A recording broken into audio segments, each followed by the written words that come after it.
एक गाय की यह 3 बातें जान ली तो औलाद पर आए संकट टल जाएंगे और जीवन में कभी भी गरीब नहीं रहोगे। दोस्तों, आज किस कहानी में गई माता ने 3 ऐसी बातें बताई हैं जो आपके जीवन के लिए बहुत ही कीमती बातें हैं। यदि इन 3 बातों को अपने अपने जीवन में अपना लिया तो जीवन में कभी भी गरीबी और आपकी औलाद कोई संकट में नहीं पड़ेगी। दोस्तों, कहते हैं कि हर मनुष्य को विपत्ति आने पर उसे विपत्ति से बचकर भागना ही बुद्धिमानी मानी जाती है। लेकिन आपको बता दें, यदि गाय की 3 बातों को आपने सुन लिया तो हर बड़ी से बड़ी विपत्ति से बच जाओगे। बड़े से बड़ा कष्ट और चाहे जीवन में कितनी ही गरीबी आ जाए, लेकिन यह 3 बातें आपको अपने जीवन में सफल बना देंगे। तो दोस्तों, गाय की 3 बातों को कहानी की अंत तक जरूर सुने। और हां, यदि अभी तक आपने हमारे YouTube चैनल जीवन ज्ञान गंगा को सब्सक्राइब नहीं किया तो चैनल को सब्सक्राइब जरूर कर ले और इस वीडियो को अपने दोस्तों मित्रों तक शेयर कर दें ताकि उन्हें भी इस रोचक और ज्ञानवर्धक कहानी का लाभ प्राप्त हो सके। दोस्तों, लिए आप सभी का ज्यादा समय बर्बाद ना करते हुए आज की सुरक्षा और ज्ञानवर्धक कहानी को शुरू करते हैं। दोस्तों, एक समय की बात है, किसी गांव के पास महामुनि भरद्वाज का आश्रम हुआ करता था। मुनि भरद्वाज बहुत बड़े ज्ञानी थे।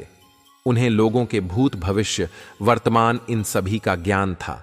एक दिन मुनि भरद्वाज के आश्रम में एक व्यक्ति आता है जो अपने अंतर मन से बहुत उदास लग रहा था। जब वह व्यक्ति मुनि भरद्वाज के पास आता है तो उसे उदास देखकर मुनि भरद्वाज जी कहते हैं कि हे पुत्र, तुम बहुत ही उदास लग रहे हो। आखिर किन कारणों की वजह से तुम्हारा यह हाल हुआ है? मुझे लगता है तुम बहुत ही कठोर परिस्थितियों में फंसे हुए हो। तब वह व्यक्ति कहता है, हे महामुनि जी, मैं बड़ा ही अभागा मनुष्य हूं। मेरी स्त्री का समय से पहले ही देहांत हो गया और मैं अपनी पत्नी के वियोग में व्याकुल होता गया। तभी मेरे घर के पड़ोसियों ने कुछ चाल चली और मेरे पास जो भी जमीन थी वह सब कुछ उन लोगों ने हथिया ली और मेरा घर भी मुझसे छीन लिया। उन निर्दय लोगों को मुंह अभागे पर दया भी ना आई। उन सब में मिलकर मेरा घर भी हथिया लिया और मुझे मेरे ही घर से बेघर कर दिया। इसीलिए ही मैं उदास हूं। उस इंसान की बात सुनकर महर्षि भरद्वाज कहते हैं, हे पुत्र, यह तो प्रकृति का खेल है। इस प्रकार के लोगों से बचने के लिए सबसे पहले तुम्हें 7 बातों को समझना होगा, अन्यथा हमेशा इसी प्रकार के व्यभिचार में तुम फंसते रहोगे। परंतु मैं तुमको एक कहानी सुनाता हूं। तुम इस कहानी को पूरा सुनना और जो बातें मैं तुमको बताऊंगा उसे तुम अपने जीवन में धारण करना। तब वह व्यक्ति महर्षि से कहता कि ठीक है महात्मा जी, आप वह कहानी सुनाइए, मैं उस कहानी को पूरा सुनूंगा। मित्रों, मैं आप सभी के लिए माता लक्ष्मी और भगवान नारायण से प्रार्थना करता हूं कि जो भी मनुष्य इस वीडियो को पूरा देखेगा और भगवान श्री विष्णु के नाम का कमेंट इस वीडियो में करेगा, उसका घर परिवार हमेशा धन दौलत से भरा रहेगा और उसके घर में सुख शांति होगी। मित्रों, इसी आशा के साथ महर्षि हदवास कहानी को सुनाना प्रारंभ करते हैं और कहते हैं कि आज से बहुत समय पहले की बात, किसी देश में एक राजा हुआ करता था। उस राजा की 6 रानियां भी थीं। उस राजा का राज्य बहुत दूर दूर तक फैला हुआ था। वह राजा बहुत ही दयालु और धार्मिक प्रवृत्ति का था। वह हमेशा अपनी प्रजा को अपना परिवार समझता था और अपनी प्रजा की भलाई के लिए काम करता था। वह अपने राज्य की प्रजा को अपनी संतान की तरह मानता था। उस राजा के राज्य की प्रजा भी अपने राजा को बहुत प्रेम करती थी। उसके राज्य की सीमाएं बहुत दूर दूर तक फैली हुई थीं। राजा के राज्य में प्रजा को किसी प्रकार का कोई भी दुख या तकलीफ नहीं थी, परंतु उस राजा की कोई संतान नहीं थी। इसी कारण से राजा को हमेशा यही चिंता लगी रहती थी। वह राजा संतान प्राप्ति के लिए एक एक करके वह 6 शादियां कर चुका था, परंतु अभी तक किसी भी रानी से उसे संतान का सुख नहीं मिला था। उसने बहुत कोशिश की लेकिन लाभ नहीं मिला। वह राजा अपने घर में पूजा पाठ करने के साथ साथ अपने राज्य के सभी मंदिरों में जाकर पूजा पाठ और यज्ञ के साथ बहुत ही दान धर्म करता था, परंतु फिर भी उसकी रानियां मां नहीं बन पाईं। अब जैसे जैसे समय बीतता जा रहा था, उस राजा का दुख भी ज्यादा होता जा रहा था। कुछ दिन बाद एक समय ऐसा आया कि वह राजा बहुत ही दुखी हो गया था। उस राजा के दुख को देखकर उसके राज्य की प्रजा भी दुखी रहने लगी थी, क्योंकि उन सभी को भी राजा के समान ही प्रजापालक और उत्तराधिकारी पाने की कामना थी, और वह कामना पूरी नहीं हो पा रही थी।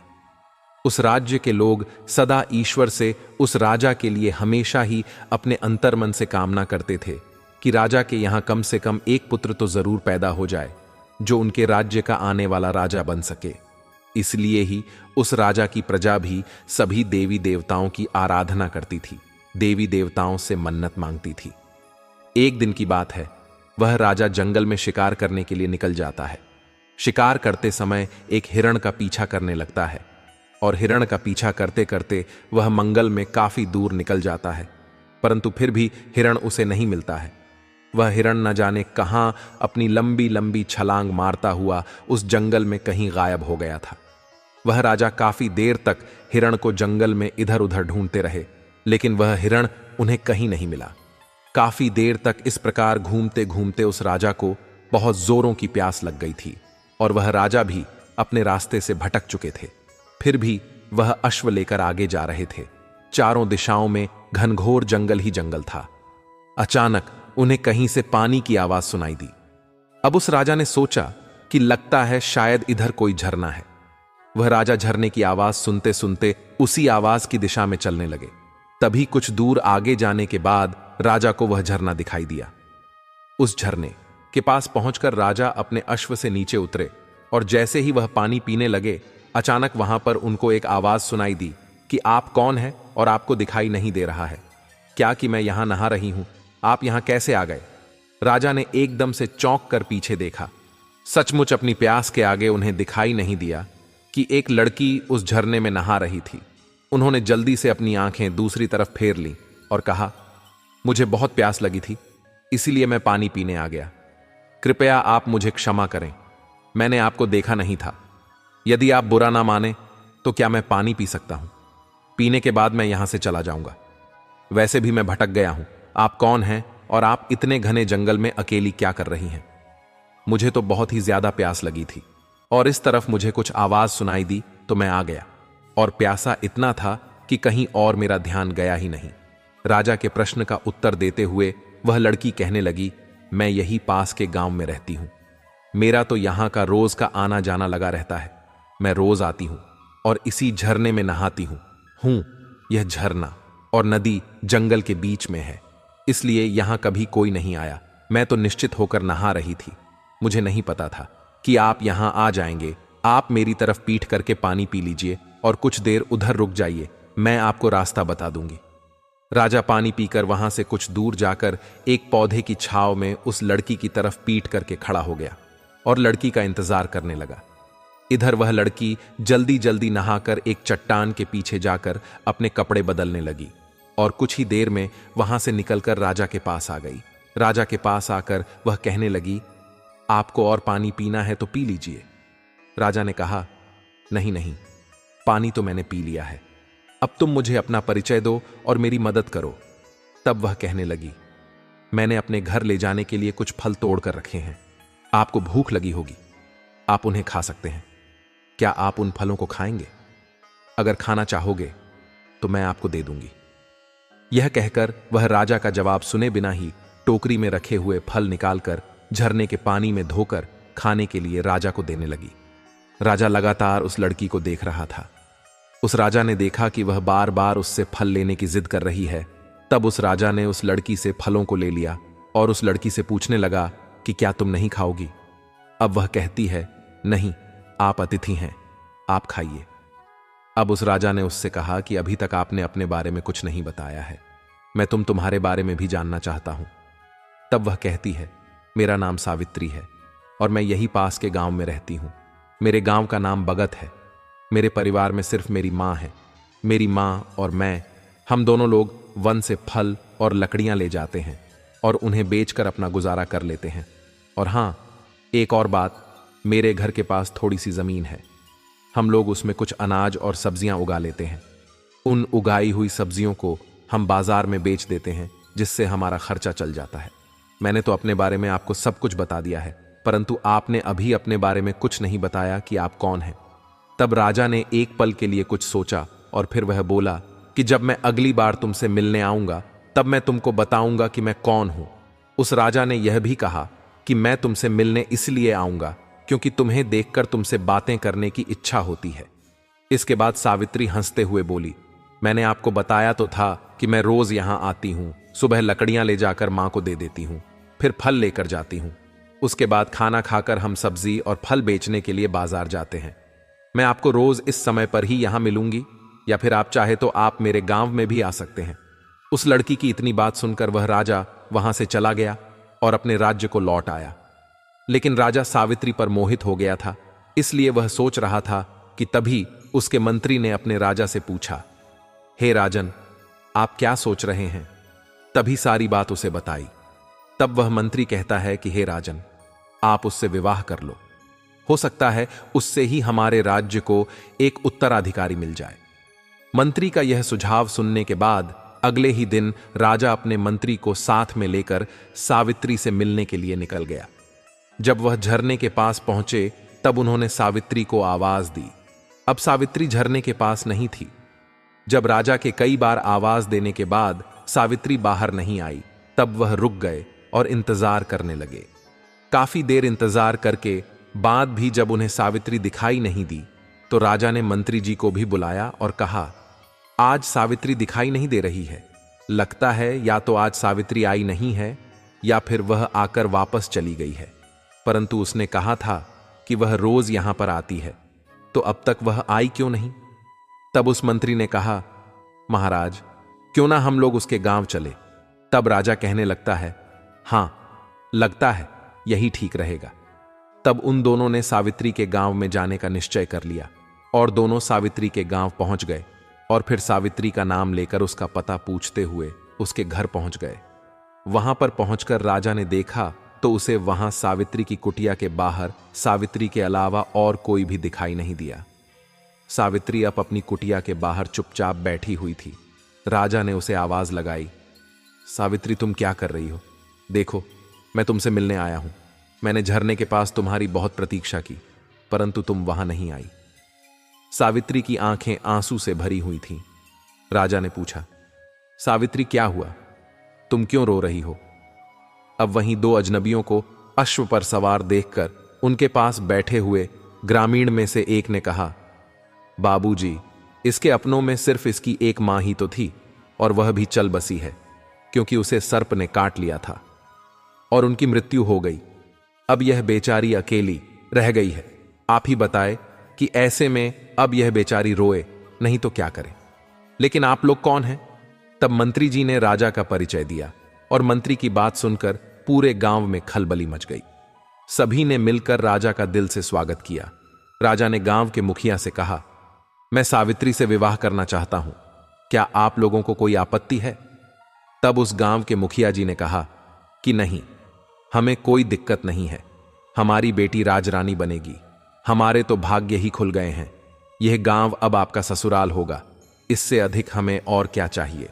गांव वालों ने जल्दी जल्दी सारी तैयारी करके राजा और सावित्री का विवाह करवा दिया। उस राजा ने सावित्री को नया नाम दिया।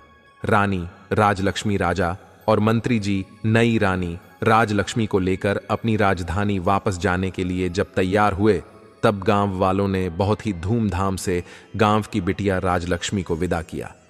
पूरा गांव बहुत ही ज्यादा खुश था। राजा राजलक्ष्मी के साथ अपने ससुराल से अपने राज्य महल में आ गए। राजा की नई रानी को देखकर उस राजा की बाकी की 6 रानियां ईर्ष्या से लक्कर राख हुई जा रही थीं। उन सभी रानियों ने मन से दुखी होने के बाद भी अपने आप को खुश दिखाते हुए राजलक्ष्मी का स्वागत किया। अब तो राजा का अधिकांश समय राजलक्ष्मी के साथ ही व्यतीत होता था। राजलक्ष्मी भोली भाली और मासूम दिल की थी। वह अपनी सौतन के मन में छिपी हुई अपने प्रति ईर्ष्या को पहचान नहीं कर रही थी। राजलक्ष्मी ने भोले स्वभाव के कारण यह नहीं जानती थी कि उसकी सौतन उससे कितनी नफरत करती है। अब राजलक्ष्मी के साथ राजा के विवाह को भी काफी समय बीत चुका था, लेकिन फिर भी उन्हें कोई संतान नहीं हुई। एक बार एक सन्यासी महाराज उस राजा के राज्य से गुजर रहे थे। वह सन्यासी उस इलाके में बहुत ही प्रसिद्ध थे। जब मंत्री जी को उन सन्यासी महाराज के बारे में पता चला, तो वह राजा के पास आया और बोला कि महाराज, एक सन्यासी हमारे राज्य में आए हैं। वह सन्यासी बहुत ही महान महात्मा है, क्यों ना उन्हें राज दरबार में बुलाकर उनसे इस परेशानी का हल पूछा जाए। राजा मंत्री की बात बात से सहमत हो गए। अब उन्होंने सन्यासी महाराज को आदर के साथ महल में बुलाया। जब वे महात्मा महल में पहुंचे तो राजा ने उनका बहुत अतिथि सत्कार किया और उन्हें अपनी परेशानी के बारे में बताया। राजा ने अपनी सभी रानी को भी राज दरबार में ही बुला लिया। महात्मा ने उस समय कुछ भी न कहते हुए उन महाराज जी ने राजा से कुछ दिन महल में रुकने की आज्ञा मांगी, जिसे राजा ने खुशी खुशी स्वीकार कर लिया और अपने सेवकों को आज्ञा दे दी कि महात्मा जी के रहने का उचित प्रबंध किया जाए। राजा ने अपनी सभी रानी से भी कहा कि महात्मा जी का पूरा अतिथि सत्कार होना चाहिए। सभी 6 रानियों ने महात्मा के फटे पुराने वस्त्र देखे तो उन्हें घिन आने लगी। उन्हें अच्छा नहीं लगा कि वे सभी महात्मा के फटे वस्त्रों की ओर देखें। जब राजा महात्मा जी का कोई कार्य कर को कहते थे, तब वह किसी न किसी बहाने से उन साधु महात्मा की सेवा करने से इनकार कर देती थी। लेकिन सबसे छोटी रानी राजलक्ष्मी उन महात्मा का पूरा अतिथि सत्कार किया करती थी। शायद वह जंगल में पली होने के कारण उसे इस बात का कोई घमंड नहीं था कि वह इस राज्य की रानी है। उसने अपना पूरा मन लगाकर उन महात्मा की सेवा की। कुछ दिनों बाद जब महात्मा जाने के लिए तैयार हो गए, तब जाने से पहले उन्होंने सभी को आशीर्वाद दिया। अंत में सबसे छोटी रानी राजलक्ष्मी को उन्होंने अपने पास बुलाकर कहा कि बेटी, तुमने मेरी बहुत सेवा की है, मेरा बहुत ध्यान रखा है। बहुत जल्द ही तुम्हें सुंदर संतान की प्राप्ति होगी और इस महल में बच्चों की आवाज सुनाई देगी। यह सुनकर राजा और रानी राजलक्ष्मी बहुत खुश हो गए। उन्हें इस प्रकार आशीर्वाद देकर महात्मा चले गए और सचमुच कुछ ही दिनों के भीतर छोटी रानी गर्भवती हो गई। कुछ ही दिनों में राजलक्ष्मी ने राजा को शुभ समाचार दिया कि वह पिता बनने वाले हैं। रानी गर्भवती हो गई है। यह समाचार सुनने के बाद राजा की खुशी का अब तो कोई ठिकाना न था। अब तो राजा रानी राजलक्ष्मी का और भी ज्यादा ध्यान रखने लगे थे। उन्होंने राजलक्ष्मी को किसी तरह की कोई तकलीफ ना हो, यह सोचकर राजमहल में सभी दास दसियों को राजलक्ष्मी की इच्छा पूरी करने के निर्देश दे दिए।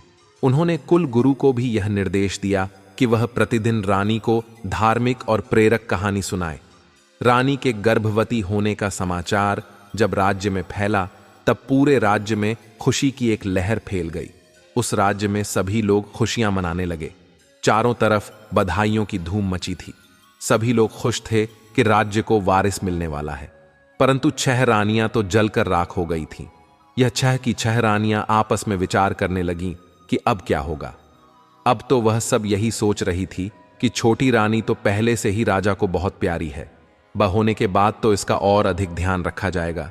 यह कल की हुई यह औरत पटरानी हो जाएगी।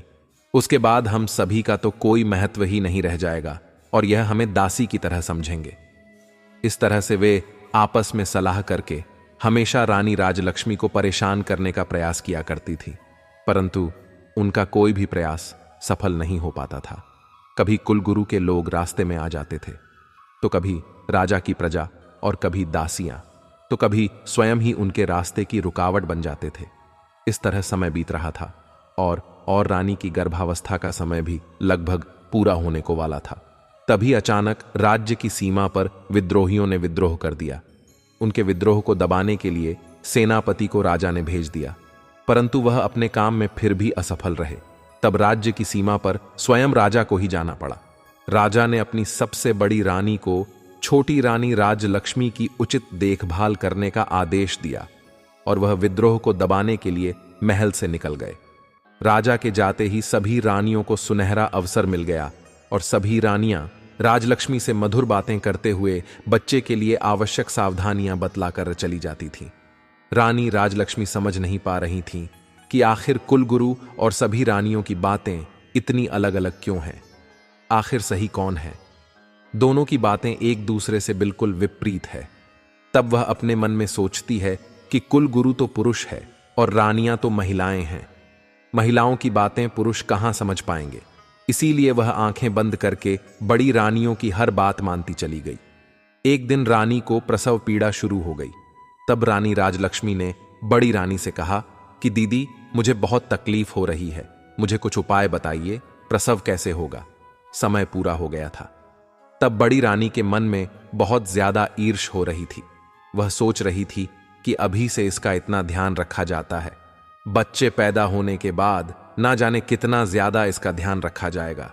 यह सोचकर बड़ी रानी छटपटा रही थी, लेकिन छोटी रानी को इस प्रकार मदद मांगते देखकर उसके मन में तरह तरह के षड्यंत्र पैदा होने लगे। उसने बहुत मीठे शब्दों में छोटी रानी से कहा कि बहन, तुम चिंता मत करो, मैं कुछ करती हूं, मैं दाई को बुलाती हूं। तब तक तुम ऐसा करो कि देखो वह सामने कटोरी है, तुम उसमें अपना सर डालकर खड़ी हो जाओ, इससे तुम्हें आराम मिलेगा और प्रसव आराम से हो जाएगा। तब तक दाई भी आ जाएगी। राजलक्ष्मी को ऐसा कहकर रानी वहां से चली गई। तब रानियों ने अपनी दासियां से कहा कि मेरे राजमहल की दाई को बुला लाओ। जब दाई आई तो उन 6 रानियों ने मिलकर उसे धन देकर और कुछ समझाकर अपने साथ शामिल कर लिया। इधर राजलक्ष्मी इंतजार करने लगी कि अब वह क्या करे। जरूर प्रसव का यही तरीका होगा। वह घड़े में अपना सर डालने लगी तो सर घड़े के अंदर नहीं जा रहा। अब वह जमीन में बैठ गई और दर्द के कारण चिल्लाती रही, लेकिन उसे देखने वाला वहां पर कोई नहीं था। दूसरी तरफ बड़ी रानी और दूसरी रानियों ने अपनी विश्वास पात्र दाई से कहा कि तुम छोटी रानी के कमरे के बाहर जाकर खड़ी रहो और देखती रहो कि वहां कोई दूसरा जाने नहीं पाए। दाई कमरे के बाहर खड़ी हो गई। छोटी रानी राजलक्ष्मी दर्द से रो रही थी। भगवान की कृपा से छोटी रानी ने एक एक करके 7 बच्चों को जन्म दिया। रानी राजलक्ष्मी ने 6 लड़के और 1 लड़की को जन्म दिया, जिससे रानी राजलक्ष्मी को बहुत ज्यादा तकलीफ हो रही थी, जिससे रानी राजल लमी बेहोश हो गई। यह देख कर दाई ने जल्दी से अपनी बड़ी रानी को बुलाया और सभी बच्चों को उन्हें दिखाया। बड़ी रानी के साथ सभी छोटी रानियां भी वहां आ चुकी थीं। वह सभी यह देखकर हैरान थीं कि छोटी रानी ने एक साथ बच्चों को जन्म दिया है और सभी बच्चे बिल्कुल स्वस्थ और तंदुरुस्त हैं। उन्होंने उस दाई से कहा कि तुम जल्दी से जाओ और कुछ ईंट पत्थर के टुकड़ों को लेकर आओ। अब दाएं जल्दी से ईंट पत्थर के टुकड़ों को लेकर आ गई। उसके बाद बड़ी रानी ने दाई से कहा कि तुम यहां से इन सभी बच्चों को ले जाओ और जंगल में ले जाकर इन्हें मार के जमीन के नीचे दफन कर देना। हमने जो तुम्हें सोना चांदी और सिक्के देने का वादा किया है वह बहुत जल्दी ही तुम्हें मिल जाएंगे। दाई बहुत खुश हो गई और वह सभी बच्चों को लेकर वहां से चली गई। उसके जाने के बाद सभी रानियों ने मिलकर वहां से बच्चों के होने के सारे निशान साफ कर दिए। बच्चों के स्थान पर उन्होंने ईंट पत्थर के टुकड़े वहां रख दिए। साथ ही उस घड़े को तोड़कर उसके टुकड़े भी वहां पर रख दिए और इसके बाद सभी रानियां अपने कमरे में आ गईं। कुछ देर बाद वहीं दाई वापस उनके पास पहुंच गई। तब बड़ी रानी ने उससे पूछा, क्या हुआ? क्या इन्होंने उन्हें मारकर जमीन में दबा दिया है कि नहीं? तब दाई ने कहा, जी, मैंने उन्हें मार के दफना दिया है। दाई की इस बात को सुनने के बाद सभी रानियां बहुत खुश हुईं और उन्होंने दाई को इनाम के रूप में बहुत सारे सोने चांदी के सिक्के देकर उस दाई को विदा किया। इस प्रकार अपना सारा काम पूरा करने के बाद सभी रानियां छोटी रानी राजलक्ष्मी के पास आईं और उसके ऊपर पानी के छींटे मारकर छोटी रानी को होश में लाई। रानी राजलक्ष्मी के होश में आने के बाद रानी राजलक्ष्मी बहुत कमजोर महसूस कर रही थी। उसने सभी रानियों से पूछा कि मेरे बच्चे कहाँ हैं और मुझे लड़का हुआ है या लड़की? तब उन रानियों ने पत्थरों की ओर इशारा करते हुए कहा कि यह देखो, तुमने इन पत्थरों को जन्म दिया है। छोटी रानी राजलक्ष्मी यह सुनकर आश्चर्यचकित थी कि ऐसा कैसे हो सकता है कि मैंने ईंट और पत्थरों को जन्म दिया है। छोटी रानी के पास ईंट और पत्थर पड़े हुए थे। उसने रोते हुए कहा कि ईंट और पत्थर ऐसा कैसे हो सकता है? नहीं, यह नहीं हो सकता, बच्चा तो जरूर हुआ होगा। अब सभी रानियों ने कहा, तो क्या हमने उसे कहीं छुपा दिया है? यही तो है जिसे तुमने जन्म दिया है। तब उन रानियों ने पत्थर के टुकड़ों को एक थैली में भर दिया। अब उन्हें राजा के आने की कहा, महाराज, आप तो चले गए थे, लेकिन इनकी बातें इतनी अलग अलग क्यों हैं? आखिर सही कौन है? दोनों की बातें एक दूसरे से बिल्कुल विपरीत हैं। तब वह अपने मन में सोचती है कि कुल गुरु तो पुरुष है और रानियां तो महिलाएं हैं। महिलाओं की बातें पुरुष कहां समझ पाएंगे? इसीलिए वह आंखें बंद करके बड़ी रानियों की हर बात मानती चली गई। एक दिन रानी को प्रसव पीड़ा शुरू हो गई। तब रानी राजलक्ष्मी ने बड़ी रानी से कहा कि दीदी मुझे बहुत तकलीफ हो रही है, मुझे कुछ उपाय बताइए, प्रसव कैसे होगा। समय पूरा हो गया था। तब बड़ी रानी के मन में बहुत ज्यादा ईर्ष्या हो रही थी। वह सोच रही थी कि अभी से इसका इतना ध्यान रखा जाता है, बच्चे पैदा होने के बाद ना जाने कितना ज्यादा इसका ध्यान रखा जाएगा। यह सोचकर बड़ी रानी छटपटा रही थी। लेकिन छोटी रानी को इस प्रकार मदद मांगते देखकर उसके मन में तरह तरह के षड्यंत्र पैदा होने लगे। उसने बहुत मीठे शब्दों में छोटी रानी से कहा कि बहन, तुम चिंता मत करो, मैं कुछ करती हूं, मैं दाई को बुलाती हूं। तब तक तुम ऐसा करो कि देखो वह सामने कटोरी है, तुम उसमें अपना सर डालकर खड़ी हो जाओ, इससे तुम्हें आराम मिलेगा और प्रसव आराम से हो जाएगा। तब तक दाई भी आ जाएगी। राजलक्ष्मी को ऐसा कहकर रानी वहां से चली गई। तब रानियों ने अपनी दासियां से कहा कि मेरे राजमहल की दाई को बुला लाओ। जब दाई आई तो उन 6 रानियों ने मिलकर उसे धन देकर और कुछ समझाकर अपने साथ शामिल कर लिया। इधर राजलक्ष्मी इंतजार करने लगी कि अब वह क्या करे। जरूर प्रसव का यही तरीका होगा।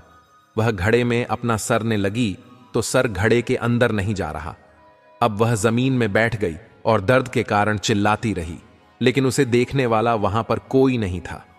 दूसरी तरफ बड़ी रानी और दूसरी रानियों ने अपनी विश्वास पात्र दाई से कहा कि तुम छोटी रानी के कमरे के बाहर जाकर खड़ी रहो और देखती रहो कि वहां कोई दूसरा जाने नहीं पाए। दाई कमरे के बाहर खड़ी हो गई। छोटी रानी राजलक्ष्मी दर्द से रो रही थी।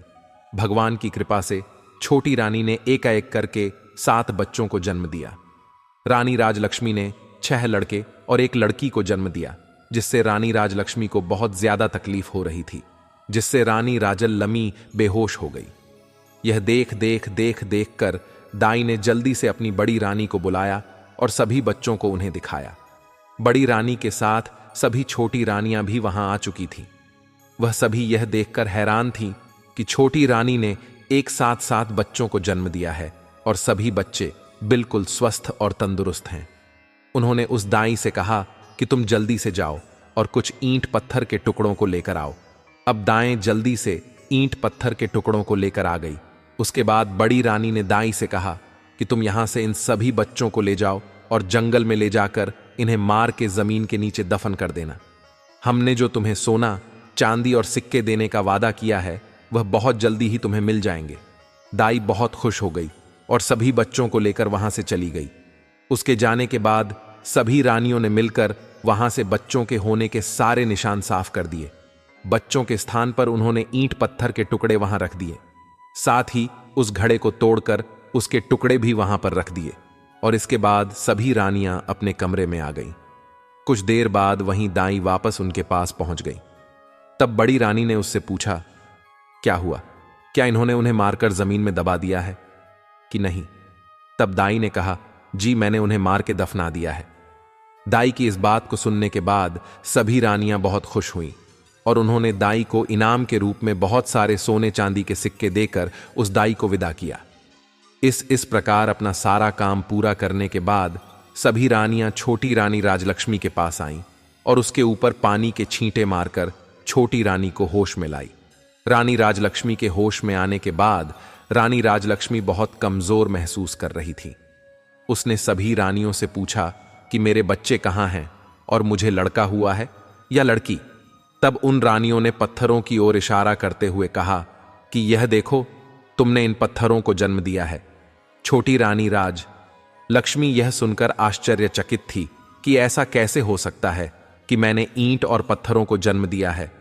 छोटी रानी के पास ईंट और पत्थर पड़े हुए थे। उसने रोते हुए कहा कि ईंट और पत्थर ऐसा कैसे हो सकता है? नहीं, ये नहीं हो सकता, बच्चा तो जरूर हुआ होगा। अब सभी रानियों ने कहा, तो क्या हमने उसे कहीं छुपा दिया है? यही तो है जिसे तुमने जन्म दिया है। तब उन रानियों ने पत्थर के टुकड़ों को एक थैली में भर दिया। अब उन्हें राजा के आने की प्रतीक्षा थी। छोटी रानी बहुत ही आश्चर्यचकित और परेशान थी। वह समझ नहीं पा रही थी कि ऐसा कैसे हो सकता है कि मैंने पत्थरों को जन्म दिया है। कुछ समय बाद राजा भी युद्ध जीतकर अपने नगर को वापस आ गए। उनके स्वागत में भव्य तैयारी की गई, परंतु लोगों के चेहरे पर वह उमंग व खुशी नहीं दिखी थी जिसकी उन्होंने कल्पना की थी। राजा अब राजभवन में आए तो पटरानी सहित सभी रानियों ने उनका स्वागत किया। छोटी रानी राजलक्ष्मी का चेहरा उदास था, परंतु दूसरी रानियां बहुत खुश दिखाई दे रही थीं। राजमहल में ऐसा माहौल देखकर राजा को बहुत आश्चर्य हुआ। छोटी रानी का उदास मुख देखकर उन्होंने पूछा, रानी राजलक्ष्मी, क्या बात है? आप दुखी नजर आ रही हैं। इस पर छोटी रानी राजलक्ष्मी के कुछ भी कहने से पहले ही बड़ी रानी ने जवाब दिया कि महाराज, वह दुखी कैसे नहीं रहे। इसका भेद जो खुल गया है। रानी की बात को सुनकर उस राजा को कुछ समझ नहीं आया, तो उसने बड़ी रानी से पूछा, आपके कहने का मतलब क्या है? परंतु राजलक्ष्मी को प्रसव हुआ कि नहीं। तब बड़ी रानी ने झूठ मूठ दुख का दिखावा करते हुए कहा, महाराज, आप तो चले गए, थक्षक स्वयं देख लीजिए। पटरानी राजा को रानी राजलक्ष्मी के कक्ष में लेकर गई और उन्हें ईंट और पत्थरों के टुक को दिखाया। राजा ईंट और पत्थरों को देखकर आश्चर्यचकित थे। उन्होंने कहा, यह कैसे हो सकता है? मानव गर्भ से यह ईंट और पत्थर कैसे पैदा हो सकते हैं? बड़ी रानी कहने लगी, महाराज, वही तो हम भी कह रहे हैं कि इसने हमारे साथ गर्भवती होने का नाटक किया था। हम भी तो उम्मीद लगाए बैठे थे कि हमें राज्य का वारिस मिलेगा। इसके साथ ही हमें भी तो माता होने का सौभाग्य प्राप्त होगा, परंतु ऐसा कुछ भी नहीं हुआ। बड़ी रानी के इस प्रकार कहने पर राजा को उसकी बातें ठीक लगी। राजा को भी लगा कि रानी ने सभी को धोखा दिया है। अब राजा ने क्रोध से भरकर रानी राजलक्ष्मी की ओर पलट गए और पूछा, बताइए रानी, आपने हमें इतना बड़ा धोखा क्यों दिया? मेरे साथ छल करने की आपकी हिम्मत कैसे हुई? यदि आप ना करती तो हम इसे विधि का विधान मानकर संतोष कर लेते कि हमारे भाग्य में संतान सुख है ही नहीं। लेकिन आपने तो हमें हमारे जीवन की सबसे बड़ी आशा दिखाकर हमारी आशा पर पानी फेर दिया। हम तो आपके मासूम चेहरे पर मोहित होकर आपको अपनी रानी बनाकर लेकर आए थे। हमने आपको इतना प्यार और सम्मान दिया, परंतु आप उस सम्मान के योग्य नहीं हैं। आपने हमें धोखा देने से पहले हमारे बारे में एक बार भी नहीं सोचा। हमें आपसे ऐसी उम्मीद बिल्कुल भी नहीं थी। हमने आप पर कितना भरोसा किया और आपने हमारे साथ इतना बड़ा धोखा किया। आपने हमें जिंदगी के इतने बड़े सपने को सच होने की उम्मीद दिखाई। अगर आप उम्मीद नहीं दिखाती तो भी कोई बड़ी बात नहीं, हमें कोई तकलीफ नहीं थी। लेकिन आपने जो छल हमारे साथ किया है, उसका दंड तो हम आपको तो अवश्य देंगे।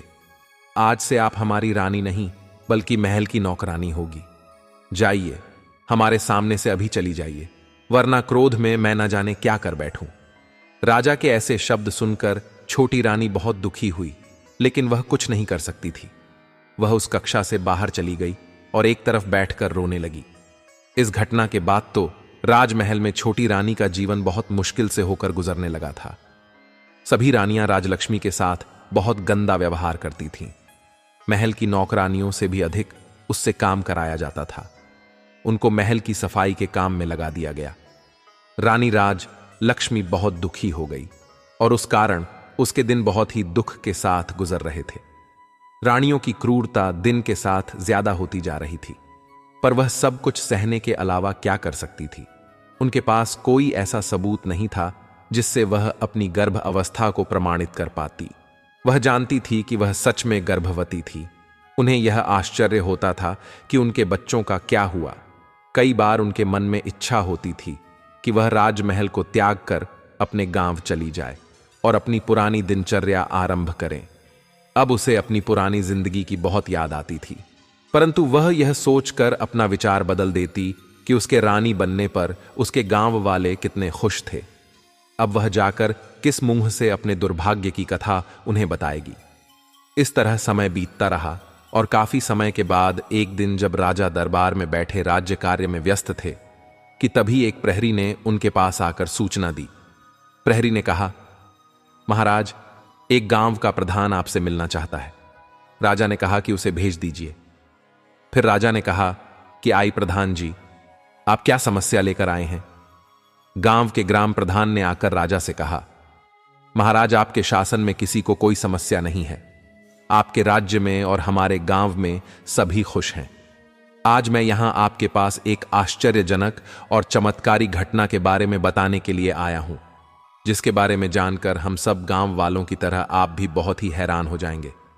महाराज, मुझे लगा कि आपको इसके बारे में पता होना चाहिए, इसलिए मैं यहां चला आया। तब वह राजा कहने लगे, प्रधान जी, ऐसी कौन सी चमत्कारपूर्ण घटना हुई है, हमें बताइए। तब वह प्रधान कहने लगे, महाराज, हमारा गांव जंगल के पास में है। वहां बहुत से पौधे हैं, लेकिन पिछले कुछ समय से हम वहां एक स्थान पर एक चंपा के फूल और कई बांस के पौधों को देख रहे हैं। यह पौधे अपने आप उग गए हैं, उन्हें किसी ने भी नहीं लगाया है। शुरू में तो हम में से किसी ने भी उन पर विशेष ध्यान नहीं दिया, परंतु अब हम उनके बारे में जानने के लिए मजबूर हो चुके हैं। महाराज, उन ऊंचे बांस के पौधों के बीच में छिपा एक चंपा का पौधा ऐसा लगता है जैसे बांस के पौधों के द्वारा घेरा डालकर छपा के पौधे की सुरक्षा की हो। उन्हें देखकर ऐसा लगता है कि जैसे वह बांस के पौधे खास तौर पर उस चंपा के पौधे की सुरक्षा के लिए ही लगाए हों। परंतु महाराज, यह भी एक सत्य बात है कि उन पौधों को हमारे गांव के किसी भी व्यक्ति ने नहीं लगाया है। ये सभी पौधे एक साथ अपने आप ही उगाए हैं। महाराज, इससे भी आश्चर्य की बात यह है कि यह चंपा का पौधा फूलों से लदा हुआ है, पर आज तक कोई भी उसके फूल को छू भी नहीं पाया है। अगर कोई छूना भी चाहता तो वह आसमान जितना लंबा हो जाता है। हमारे तो कुछ भी समझ में नहीं आ रहा है। महाराज, इतना ही नहीं, उनमें से मानव के बोलने की आवाज भी आती है। चंपा और बांस के सभी पौधे आपस में मानव की आवाज में बातें करते हैं। अब ग्राम प्रधान की यह सभी बातें सुनकर राजा आश्चर्यचकित हो गए। राजा के साथ साथ सभी दरबारी भी हैरान थे। राजा ने कहा कि ऐसा कैसे हो सकता है। ठीक है ग्राम प्रधान जी, आप हमें यह बताइए कि वह पौधे बातें करते हुए क्या कहते हैं। तब ग्राम प्रधान कहने लगे, महाराज, जब कोई भी व्यक्ति फूलों को लेने के लिए चंपा के पौधे की ओर अगर कोई अपना हाथ करता है तो चंपा के पौधे से आवाज आती है कि बांस भैया, ये इस गांव के ग्रामीण फूल लेने आए हैं, इन्हें फूल देना है या नहीं। इसके बाद उन बांस के पौधों में से आवाज आती है, ना बहन, लग जा आकाश। इसके बाद चंपा की डालियां इतनी ऊंची हो जाती हैं कि कोई भी इंसान उन तक नहीं पहुंच पाता। लंबे डंडे से भी चंपा के फूलों तक पहुंचना संभव नहीं होता है, परंतु प्रतिदिन सुबह के समय चंपा के फूल जमीन पर बिखरे मिलते हैं, जो कि बहुत ही सुगंधित होते हैं। प्रधान कहता है कि महाराज, आश्चर्य की बात तो यह है कि सभी ग्रामीणों ने फूलों लाने की बहुत कोशिश की, परंतु आज तक एक भी फूल अपने हाथों से नहीं ला पाए। यहां तक कई गांव के ग्रामीण ने भी बहुत प्रयास किया, परंतु कोई भी व्यक्ति एक भी फूल नहीं तोड़ पाया। सभी असफल रहे। अब तो सभी लोगों ने उस चंपा के पौधे को आकाश चंपा के पौधे के नाम से बुलाना शुरू कर दिया है। राजा ने ग्राम प्रधान की यह सभी बातें सुनने के बाद हैरान होकर मंत्री को आदेश दिया, मंत्री जी, आप खुद जाकर देखिए वह किस प्रकार के पौधे हैं और इसके बारे में हमें पूरी जानकारी दीजिए। मंत्री जी ने कहा, मैं स्वयं जाकर देखता हूं। मंत्री जी उसी समय ग्राम प्रधान को लेकर दरवाजे से बाहर निकल गए। राजा और सारे दरबारी आर में पड़ गए। यह सब सुन और देख रहे थे, वह समझ नहीं पा रहे थे कि आखिर सच्चाई क्या है। मंत्री के वहां से जाने के बाद राजा भी यह सोचकर अपने राज्य कार्य में व्यस्त हो गए कि मंत्री जी गए हैं, वह सब कुछ पता लगाकर आ जाएंगे। राजमहल से निकलकर जब मंत्री जी ग्राम प्रधान जी के साथ उन पौधों के पास पहुंचे तो सभी ग्रामीण भी वहां पर इकट्ठा हो गए। सुबह का समय था। मंत्री जी, ग्राम प्रधान और गांव के लोग उस चंपा के पौधे के पास पहुंचे चुके थे। वहां पहुंचते ही चंपा के फूलों की गंध उनके नाक में प्रवेश कर गई। चंपा की सुगंध से वे सम्मोहित हो गए। चंपा के पौधे के पास पहुंचकर मंत्री जी ने देखा कि ग्राम प्रधान के बताए अनुसार वहां पर एक चंपा का पौधा था और कई बांस के पौधे थे। चंपा का पौधा बिल्कुल बीच में था और बांस के पौधे उसे अपनी सुरक्षा के घेर में लिए हुए खड़े थे। चंपा की डालियां सामान्य ऊंचाई पर थीं, जिसे मंत्री जी आराम से अपने हाथ से पकड़ सकते थे और फूल भी तोड़ सकते थे। पौधे के चारों ओर जमीन पर फूल बिखरे हुए थे। मंत्री जी चंपा के फूलों की सुगंध से सम्मोहित होकर चंपा के पौधे की ओर गए और फूल लेने के लिए अपना हाथ आगे बढ़ाया। तभी वहां पर मौजूद सभी लोगों को चंपा के पौधे से निकलती हुई एक मानव आवाज सुनाई दी, जिसे सुनकर मंत्री के हाथ जहां के तहां रुक गए। वह आश्चर्यचकित हो उठे। वह यह देख रहे थे कि यह आवाज चंपा के पौधे से आई थी। चंपा के फूल के पौधे से आवाज आई थी कि है बांस भैया, हाँ बहन चंपा। यह आवाज बांस में से आई थी। उसके बाद चंपा के पौधे से आवाज आई, हमारे मंत्री जी फूल तोड़ने आए हैं क्या? मैं टूटू या लग जाऊं आकाश? वह आवाज सभी को स्पष्ट सुनाई दे रही थी। सभी आश्चर्य के साथ उस बांस के पौधों की ओर देख रहे थे। तभी उन बांस के पौधों में से एक साथ आवाज आई जो बिल्कुल साफ सुनाई दे रही थी। ऐसा लग रहा था जैसे 5-6 लोग एक साथ बोल रहे हों। इन आवाजों को सुनकर मंत्री जी आश्चर्यचकित हो गए। ऐसा लग रहा था जैसे उनके हाथों के साथ साथ उनका दिमाग भी सुन्न हो गया हो और वह सभी बांस से कह रहे थे, ना बहन चंपा, लग जा आकाश से। ये वही मंत्री जी है जिन पर हमारी मां की जिम्मेदारी थी, लेकिन इन्होंने अपनी जिम्मेदारी पूरी नहीं की, इसलिए इनके सामने झुकना नहीं, एक भी फू का स्पर्श इन्हें नहीं करने देना। इसीलिए बहन चंपा, लग जा आकाश। और अचानक से चंपा की सभी डाली इतनी ऊंची हो गई कि अब मंत्री जी को किसी भी तरह से उसके एक भी फूल को नहीं तोड़ सकते थे। मंत्री जी ने चंपा के फूल तोड़ने का बहुत प्रयास किया, लेकिन बहुत कोशिश करने के बाद भी वह एक फूल भी नहीं तोड़ सके। उन बांस के पौधों में से अब जो आवाज आ रही थी, वे मंत्री जी से कह रही थीं कि जाइए मंत्री जी, आप अपने राज्य कार्य का संचालन कीजिए। आप किसी इंसान की जिम्मेदारी लेने के योग्य नहीं हैं। मंत्री जी, आप अपनी जिम्मेदारी पूरी तरह से निभाते नहीं हैं। आपने एक बार भी यह देखने की कोशिश नहीं की हमारी महारानी राजलक्ष्मी गर्भावस्था के अंतिम समय में कैसे हैं और उनका प्रसव कैसा होगा। ऐसे कठिन समय में उन्हें कौन कौन सी समस्या हो सकती है। इसलिए अब आप यहां से जाइए। हमारी दृष्टि में आपने अपराध किया है। आप हमारे सामने से चले जाइए। उन बांस की बातों को सुनकर मंत्री जी आश्चर्यचकित थे। एक और तो उन्हें इस बात का आश्चर्य हो रहा था कि यह पौधे मनुष्य की आवाज में बात कैसे कर रहे हैं। वही दूसरी ओर वह यह सोचकर भी हैरान थे कि वह सचमुच रानी राजलक्ष्मी को दिन में केवल एक बार देख कर आ जाते थे। यह बात सच तो थी, लेकिन उन्हें यह समझ नहीं आ रहा था कि यह बात इन पौधों को कैसे पता चली और वह आत्मग्लानि से भर उठे, क्योंकि उन्हें गर्भावस्था के अंतिम समय में रानी की देखभाल तथा प्रसव अपनी निगरानी में करवाना चाहिए था। अब उन्हें यह महसूस हो रहा था कि सही में उन्होंने अपनी जिम्मेदारी सही ढंग से पूरी नहीं की है। परंतु यह बात इन पौधों को कैसे पता है? तब उन्होंने पौधों से पूछा कि आप ही हमें बताइए, हमसे क्या गलती हुई है और हमारे द्वारा हुई उस गलती का क्या प्रायश्चित हो सकता है जिससे हमारी भूल सुधारी जा सके।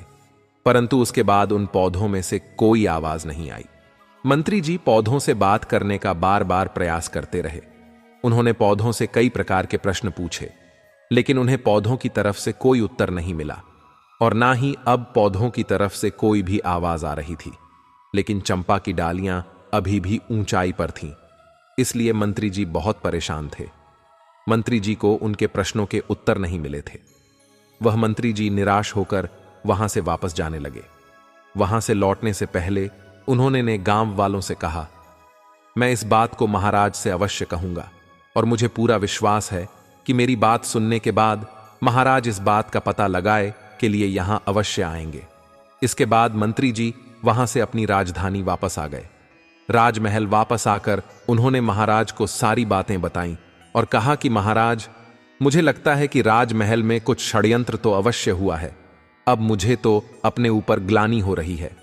मुझे ऐसा लग रहा है कि जैसे मैं राजलक्ष्मी की देखभाल पूरी तरह से नहीं कर पाया। आज मुझे उन पौधों की बात सुनकर ऐसा लग रहा है कि कुछ ऐसा हुआ है जो हम लोग नहीं जानते। कुछ तौबा बहुत ही गलत हुआ है जिसका हमें नहीं पता है, परंतु उन पौधों को इसके बारे में सब कुछ पता है। मैंने अपनी तरफ से उन पौधों से सब कुछ जानने की पूरी कोशिश की, लेकिन उन्होंने मुझे कुछ नहीं बताया।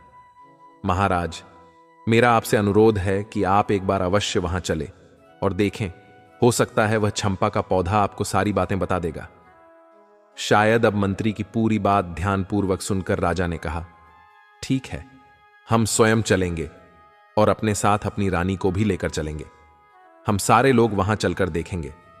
परंतु वह राजा राजलक्ष्मी को नहीं ले जाना चाहता था। अब उन मंत्री जी को कुछ समझ नहीं आ रहा था कि अब वह क्या करें। उन्होंने फिर से कोशिश करते हुए महाराज से कहा कि महाराज, यदि आप राज्य लक्ष्मी की सूरत नहीं देखना चाहते तो ना देखें, लेकिन उन्हें अपने साथ अवश्य लेकर चले, क्योंकि महाराज मुझे लगता है राजमहल में कुछ षड्यंत्र तो अवश्य हुआ है और उसका पता हमें नहीं चल पाया है। महाराज, मुझे दुख है कि अनजाने में मैं भी इस षड्यंत्र में शामिल हो गया हूं। इसीलिए तो चंपा और बांस ने मुझे जिम्मेदारी नहीं निभाने वाला। इंसान कहा, और साथ ही वह मुझसे बहुत ही नाराज लग रहे थे। हे महाराज, आप मेरी इतनी सी बात को मानकर मुझ पर उपकार कीजिए। हो सकता है इससे मुझे अपनी भूल सुधारने का अवसर ही मिल जाए और मेरे किसी अनजाने पाप का प्रायश्चित हो जाए। मंत्री की भावनाओं को समझते हुए महाराज ने कहा कि ठीक है मंत्री जी, अगर आप राजलक्ष्मी को साथ ले जाना चाहते हैं तो ले जा सकते हैं, लेकिन इतना ध्यान रहे कि वह मेरी नजरों के सामने ना आने पाए। अगर वह मेरे सामने आ गई तो मैं बर्दाश्त नहीं करूंगा, क्योंकि उसने मुझे इतना बड़ा धोखा दिया है, इसलिए मैं उसे अपने सामने नहीं देख सकता। इस प्रकार राजा और मंत्री के बीच चंपा के पास जाने का दिन और समय तय हो गया।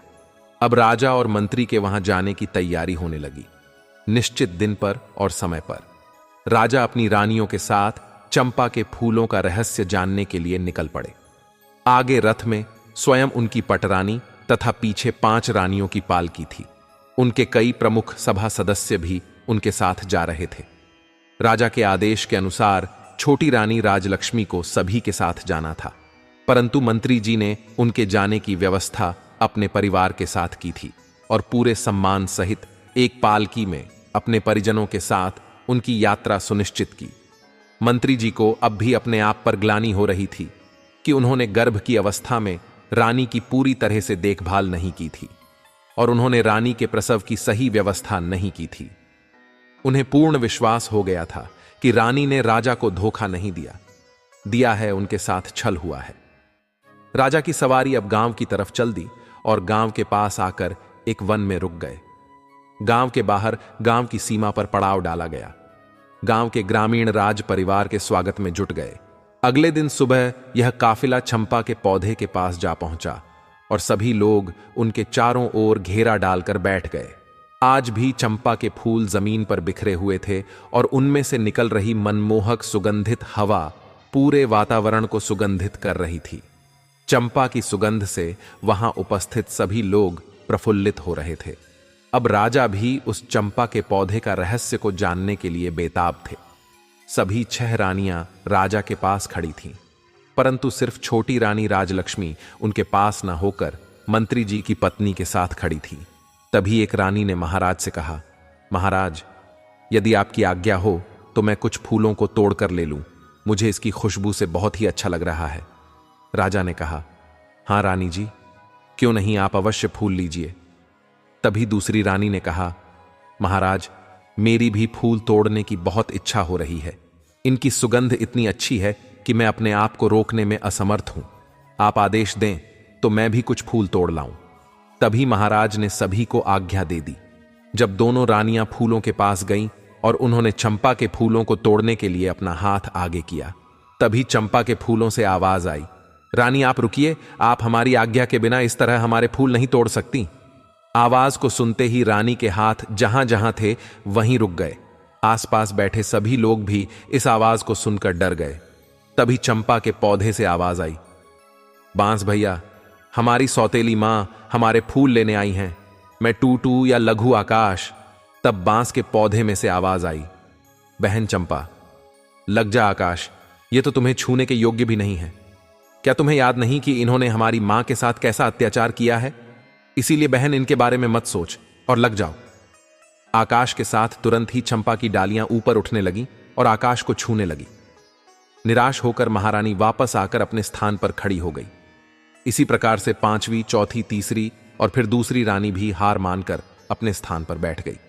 इसके बाद आई सबसे बड़ी रानी। उन्होंने अपने हाथ पौधे की ओर बढ़ाया और कहा, सभी सुने, मैं इस राज्य की महारानी और महाराजा की पटरानी हूं।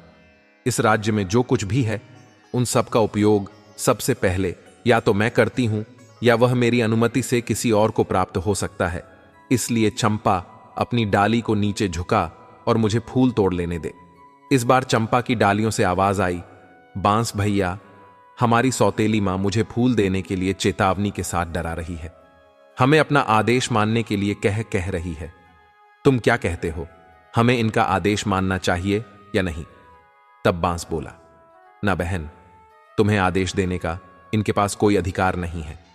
हम राजा की और इनके राज्य की, हम प्रजा नहीं हैं, और हम कोई वस्तु भी नहीं जो इनके उपयोग में आना आवश्यक हो। और क्या तुम्हें याद नहीं है कि इन्हीं के आदेश से तो सारा काम हुआ है? इन्होंने ही तो हमारी मां को सबसे ज्यादा दुख दिया है।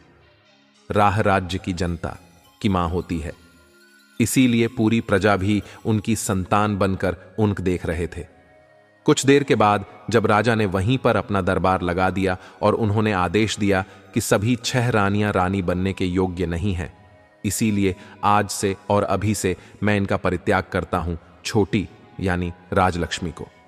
इतने दिन जो कष्ट सहन करने पड़े उसके लिए मैं उनसे क्षमा मांगता हूं और उन्हें अपनी पटरानी बनाता हूं, और राजकुमारी की हत्या के षड्यंत्र की रचना के लिए दोषी मानते हुए मैं बड़ी रानी को मृत्यु दंड देता हूं।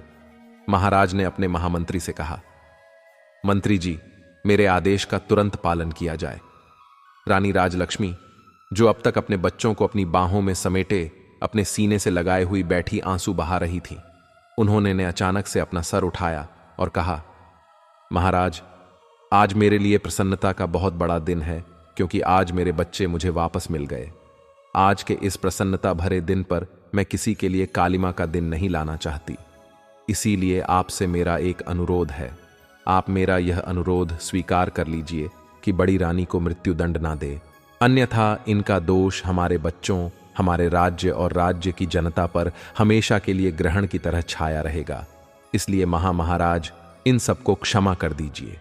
राजा ने कहा, रानी, आपका दिल बहुत विशाल है, परंतु मैं सबको क्षमा तो नहीं कर सकता हूं, इसलिए इन्हें क्षमा दान तो नहीं दिया जा सकता, परंतु आपके अनुरोध पर इनका दंड कुछ कम करके आज जीवन कारावास में बदल सकता हूं। जब तक यह जिंदा रहेगी, कारावास में रहेगी। इस कारावास में इन्हें एक समय का भोजन मिलेगा, परंतु कारावास के बाहर यह एक पल के लिए भी निकल नहीं पाएंगी। यही का दंड होगा। इसके बाद राजा और रानी राजलक्ष्मी ने सभी ग्रामीणों को अपनी तरफ से कई उपहार दिए और सभी मंत्रियों और दास दसियों के साथ राजधानी लौट आए। आते समय दृश्य बदल चुका था। राजा के साथ रथ में रानी राजलक्ष्मी, बच्चे रथ पर सवार थे और 6 रानियां बंदी की अवस्था में सैनिकों के बीच चलती हुई पैदल राजमहल की ओर जा रही थीं। राजमहल पहुंचने पर उन्हें कारागृह में डाल दिया गया। राजा रानी राजलक्ष्मी के साथ और अपने बच्चों के साथ में सुखपूर्वक अपने राज्य की जनता का पालन करते हुए अपना जीवन बिताने लगे। रानी राजलक्ष्मी के दिन जैसे पहले थे वह बदल गए थे। भगवान की कृपा से राज्य के सभी लोगों के जीवन में भी खुशियां आ गईं। भगवान अच्छे के साथ हमेशा अच्छा करते हैं और बुरे का परिणाम बड़ा ही भयानक होता है। इस कहानी से हमें यह सीख मिलती है कि हमें किसी पर भरोसा नहीं करना चाहिए, चाहे वह कितना भी सगा क्यों ना हो। अब महर्षि भारद्वाज उस युवक से कहते हैं, हे पुत्र, अब मैं तुम्हें उन 7 लोगों के बारे में बताता हूं जिनसे हमेशा सतर्क रहना चाहिए। इन 7 लोगों से हमेशा दूरी बनाकर ही रखनी चाहिए, अन्यथा यह मित्र होते हुए भी प्रतिघात कर देते हैं। पहला, जो मनुष्य अपना काम बनने के लिए तुम्हारा इस्तेमाल करेंगे और तुम्हें बीच मझधार में छोड़कर चले जाएंगे, ऐसे इंसानों से मित्रता कभी ना रखें, क्योंकि समय आने पर ऐसे इंसान पीछे से चाकू भोग देते हैं। दूसरे इंसान वह इंसान होते हैं जो सिर्फ काम होने पर ही याद करते हैं। ऐसे लोगों से हमेशा दूर रहना चाहिए। तीसरा, जो मनुष्य आपसे मीठी मट्ठी बात करे उससे तुरंत ही दूरी बना लेनी चाहिए, क्योंकि ऐसा मनुष्य समय आने पर आपके विपरीत खड़ा हो जाता है और विपरीत पक्ष में मिलकर वह तुम पर ही हावी हो जाता है। चौथा, जो मनुष्य स्वयं संकट आने पर तुम्हें याद करता है और यदि तुम्हें संकट आए तो वह उस संकट पर खड़ा नहीं होता है, तो ऐसे मनुष्य से हमेशा दूर ही रहना चाहिए।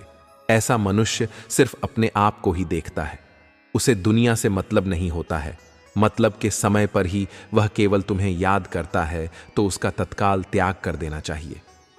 5वां, यदि आपके परिवार में, आपके भाइयों में आपस में लड़ाई हो तो किसी तीसरे मनुष्य को बीच में बोलने नहीं देना चाहिए।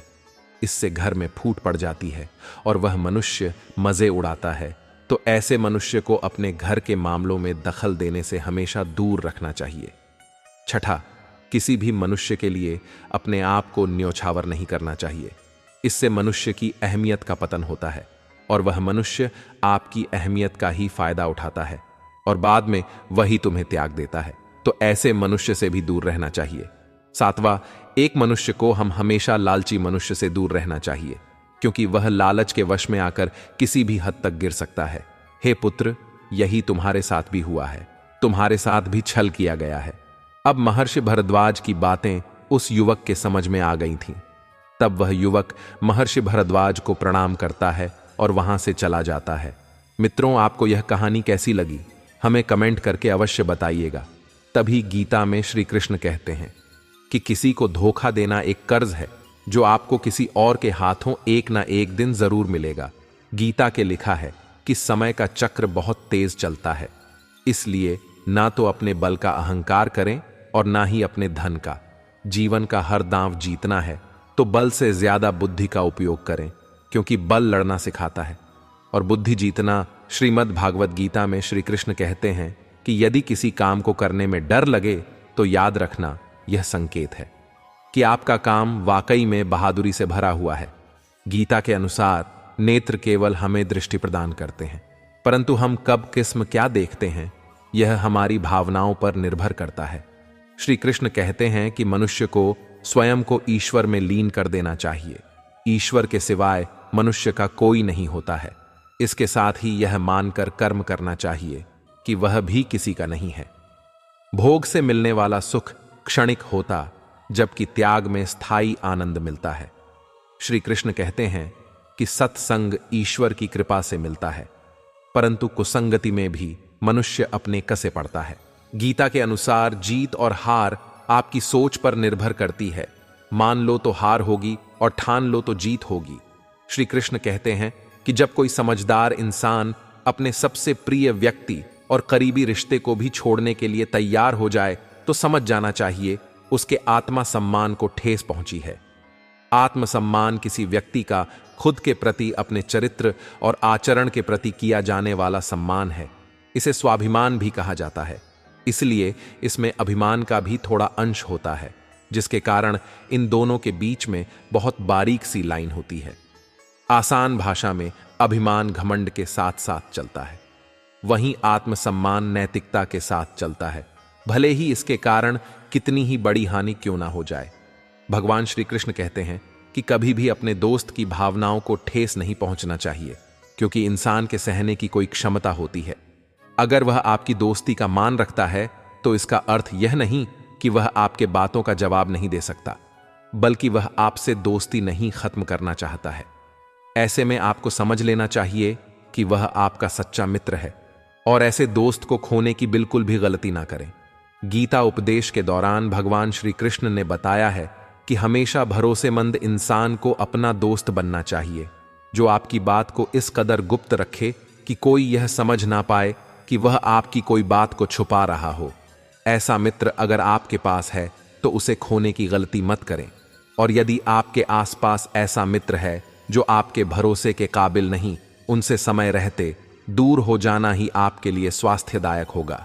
भगवान श्री कृष्ण के अनुसार हमें अपने दोस्तों का समर्थन करें, और जो मित्र सच्चा होगा वह आपका हर परिस्थिति में साथ देगा, चाहे आंधी पानी हो या भीषण गर्मी पड़े।